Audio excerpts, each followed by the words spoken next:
Hey everyone, welcome back to my channel. My name is Michaela and this is Michaela's Crafts. And today's video we're going to be finishing my vlogtober series.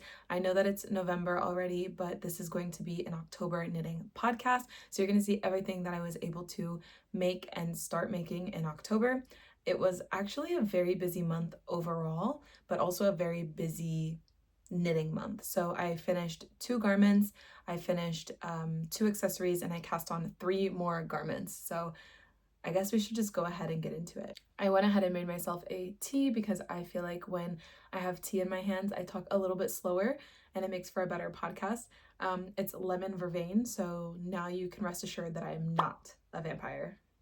So let's go ahead and get started talking about finished objects. The first finished object is the one that I'm wearing. So this is my Paul cardigan by Marika Knit.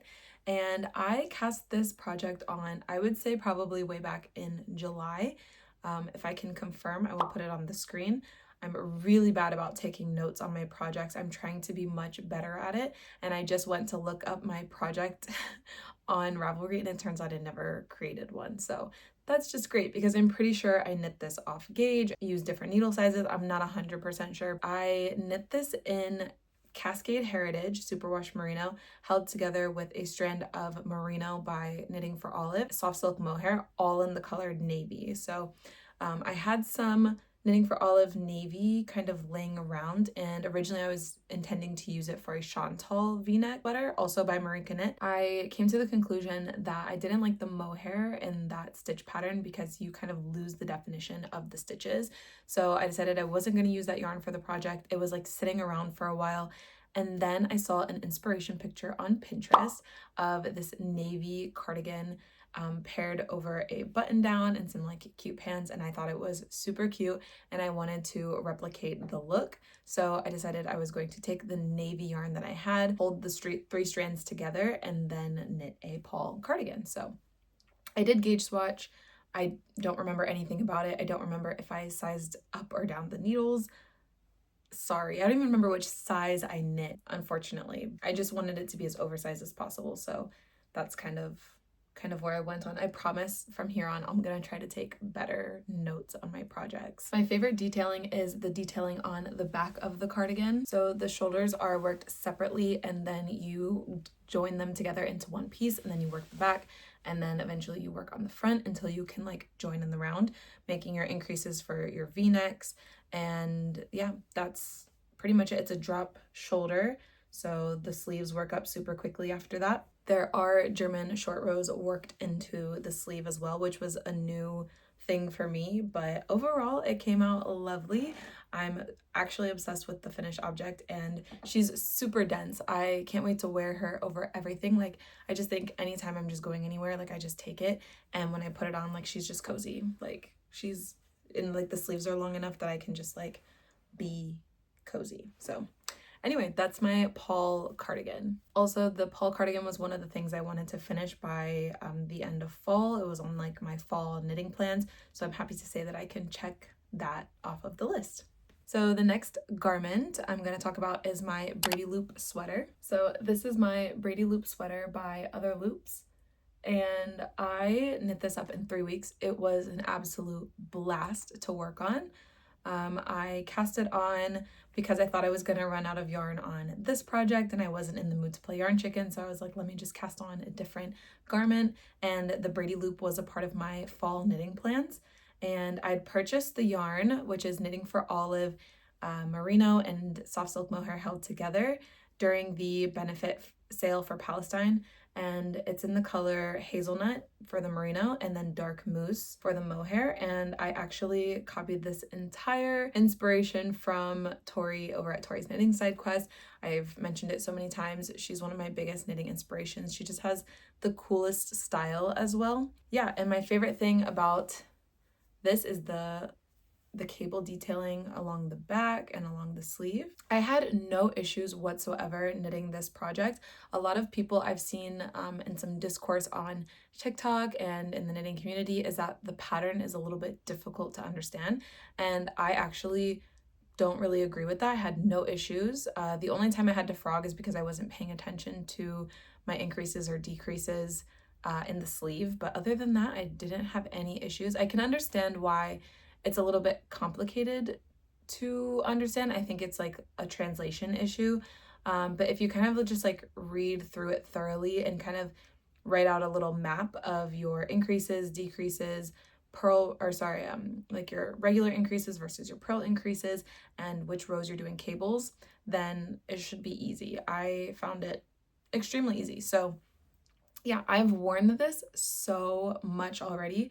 Like, she just came off the needles like a week and a half ago, but I took it with me to Portugal and I wore her, I think, every day.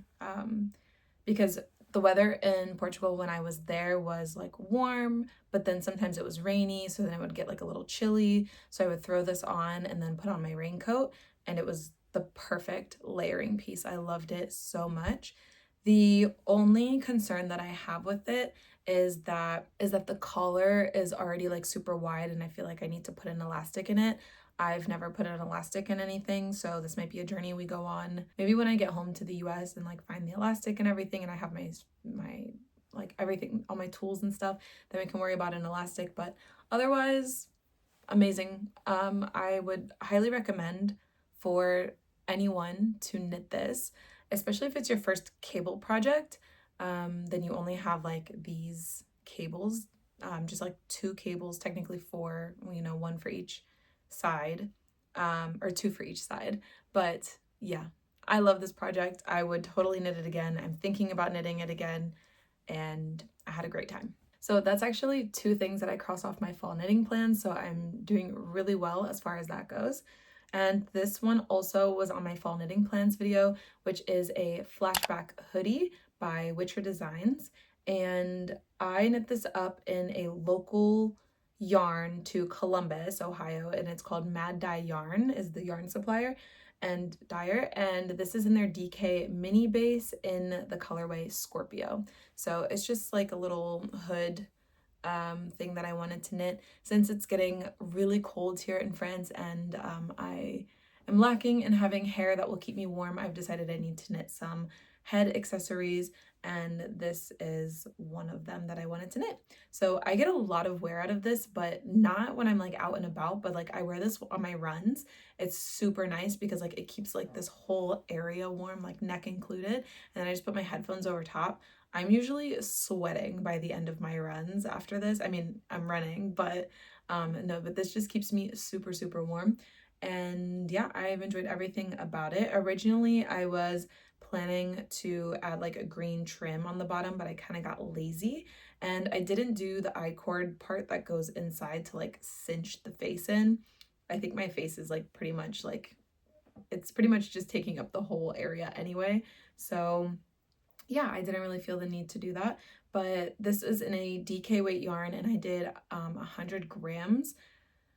I think the pattern actually calls for like 150 grams, which is kind of like why I ran out of yarn to even do the cinch if I wanted to, like the I-cord. And then I probably would have made this a tad longer and maybe even sized down my needles again just to like have it more cinched. But other than that, it was a really fun project. And I think this was also in my fall knitting plans, as I mentioned, because I needed to knit some head accessories. And the final finished object that I have is this hat, which is the Brownstone beanie by Tori Yu. And I knit this up in Kelborn woolens in their base perennial. It's a superwash merino fingering, and it's in the color cornflower. I love the color so, so, so much. However, I'm not in love with the hat. Could be for a lot of reasons. One, I'm not super a hat person. I think that hats like look weird on I have like a super round kind of like face, and also because I'm not a very confident hat knitter, and every time I've tried to knit hats, they don't really come out very well. So this hat is worked up by working the brim single-stranded, and then you fold it and sew it together, and then the rest of the hat is actually held double. So this part here and the crown of the hat. And I think the problem is I didn't make the brim long enough before sewing it together, because when I hold it up, you can see like this part is showing. When you wear it, it's not that serious, but it does kind of like bother me, and I feel like it's not as thick as I would have liked. So maybe I'm more into like worsted weight hats than into like DK weight hats. And I really liked the shape of the hat in the sample picture, but when I put it on, I don't feel like it gives me the same effect. And again, might be the yarn, might be me, but I'll put this on briefly so you guys can see it. Okay, so this is what the hat looks like on. I think it adds so much color to my face. And it's supposed to have this little, you know, shaping in the back. So I think it looks as intended. I think I just don't like it on me. I think the other problem is maybe I need to do hats that don't have this like fold up here. It makes like my head look too wide. I don't know. Since I don't have like the hair like sticking out to like, I don't know. So I might be gifting this hat this season and making myself a different hat. That's kind of the thought process I'm going with. I might wear it for now until I'm ready to gift it, and then I can just like wash it, block it, and then gift it to somebody. But yeah, that is my Brownstone beanie. Okay guys, buckle up for the whips because I have 3 garments, and so this is quickly becoming Operation Get the Garments Off the Needles by the end of the year, because I would really love to have all of these finished by the end of the year. One of them is a test knit, one of them is my Dagmar, and another one is just another cast on that I had to have because I saw it and immediately was like, yeah, this is going on my needles. So we're going to start with my Dagmar, which was one of the final plans I had left in my fall knitting plans, was to finish my Dagmar. So this is where we're at. I cannot explain how obsessed with this I am. I took this with me and I was working on this all over Portugal, and I taught myself how to knit without a cable needle, which was lovely because now I enjoy cabling so much more. I thought I was gonna have to learn by like watching a tutorial or whatever, but every time that I watched the tutorials, I was super confused. So at one moment it just kind of clicked and I was like, oh, I can do this. So I'm almost done with the back portion, like the back section. I think I need like 2 more centimeters, and then I can start picking up for the front panels. So this is lovely. Obviously this is by Petite Knit, and this is in Cascade 220 in the color Flamingo. So I saw a similar pink version on TikTok. That person used Barocco Vintage, and I don't love the acrylic content, so I decided to just go with Cascade 220. I think it's perfect, and I really can't wait for this to be done. I'm knitting a size large, which I think should be fine. I'm using worsted weight yarn and it calls for Aran, so I did size up my needles, but then I also decided to do 1 size larger than I would normally knit, and I'm hoping that that's gonna be okay. I think it's gonna be a little bit oversized, but that's fine. I'm a little bit skeptical. I'm kind of worried it's gonna be too oversized, but I'm gonna trust the process. So yeah, I don't know if I have much more to say about my Dagmar, but I'm really enjoying this. I feel like it's my turn to knit a Dagmar, and I want to dedicate more time to this, but unfortunately I have a test knit now too, so we're gonna see, but like I said, the goal is to get all 3 of these off the needles by the end of the year. So my next whip is a Milano zip up. So this is what it's looking like so far. So it doesn't look like much because I'm doing raglan increases basically until you get under the arm. So I've got like 30 more rows of increases to do. I took this with me also to Portugal, and I basically took what was left of the ball of yarn that I was working on. I had this finished by the plane ride to Portugal. So like then this just sat in my suitcase for the rest of the trip, but I was having a blast working on this. Like I seriously could not stop when I was on the plane. Like I just wanted to keep going, and I was really sad that I ran out of yarn because I probably would have continued to work on this instead of my Dagmar, but I obviously had fun working on my Dagmar too. But now I have 3 projects that I equally want to work on, and each of them have like their own like thing that makes them special and exciting to work on. So my Dagmar obviously has cables. This one has like this this like texture, and or I guess this like all over rib. And then my third one has color work, which I'm excited to talk about. But this Milano zip up, I can't remember the name of the designer, so I'll have to put it on the screen. I'll put a picture of what it's going to look like as well. I'm using Unity Worsted by Yarn Citizen. If you haven't used any Yarn Citizen yarn yet, I highly recommend it. It's extremely affordable. It's really nice quality. One of the best yarns I've ever used is the Trinity Cashmere by them. It's a cashmere blend. It's a lace weight, so you can hold it instead of a mohair. And I held that together with Double Sunday, and it was the softest combination I've ever felt in my life. It is the one I used for my capsule cardigan by Bethany Glover. So yeah, I really am in love with this Unity worsted. The problem is I'm going to run out of yarn.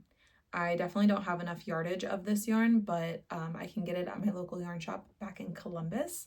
And I know you're like, Michaela, you live in France. I know, but I am going home for Christmas. So when I go home for Christmas, I'm just going to pick up the last couple skeins that I need to finish this. So actually what's important to me is that I finish everything, like all of the yarn that I have for this project before I go home, so that I can kind of gauge if I need one more skein or two, and yeah, and see how that goes.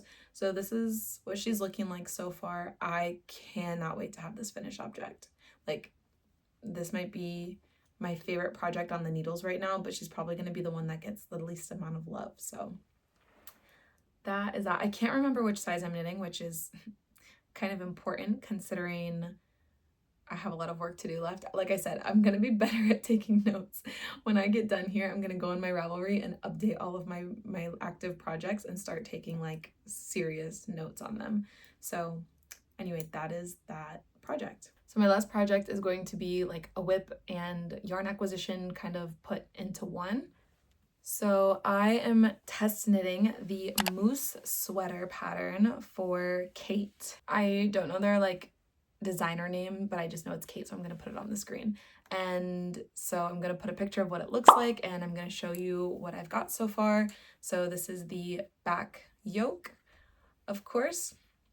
I've got quite a few more inches to do before I can start doing the front panels and then connecting them around so I can do the color work. But I saw this pattern and I absolutely fell in love with it. And I'm supposed to be on a yarn buying ban, okay, until my birthday. And I was doing really, really well not buying yarn since I've been here. I even haven't been into any yarn shops until I just went to Portugal to purchase the yarn I needed to make the sweater. So the sample is done in Cascade 220, which is one of my favorite yarns to knit in. However, in Europe, it's not as easily accessible as back home. Like, I would just order it from Wool & Company. And I know you can get it from Wool Warehouse here in Europe, but they don't have as many of all the colors as Wool & Company, and I don't like the Wool Warehouse website. And secondly, I wanted to see all of the colors in person. That's especially when it's like color work, you need to see that they're all gonna like work together. So originally I had planned to do like kind of like a burnt orange, autumnal color scheme, but then I couldn't really find anything in the Cascade 220, so I decided to look and go yarn shopping while I was in Portugal. So this is a little bit of story time, but I was in Lisbon and I walked into this like yarn shop, and it doesn't look like a yarn shop. It's not like the cute modern aesthetic type of yarn shops. It's just like yarn everywhere. For reference, like it just kind of looks like this. And I was like, wow, they have so many colors. So I was like, okay, this kind of looks like worsted, so it's a little bit thick, but I was like, maybe this could pass as worsted. So I asked them for the smallest thing that I could buy. This cost me €2, so I'm not mad about it.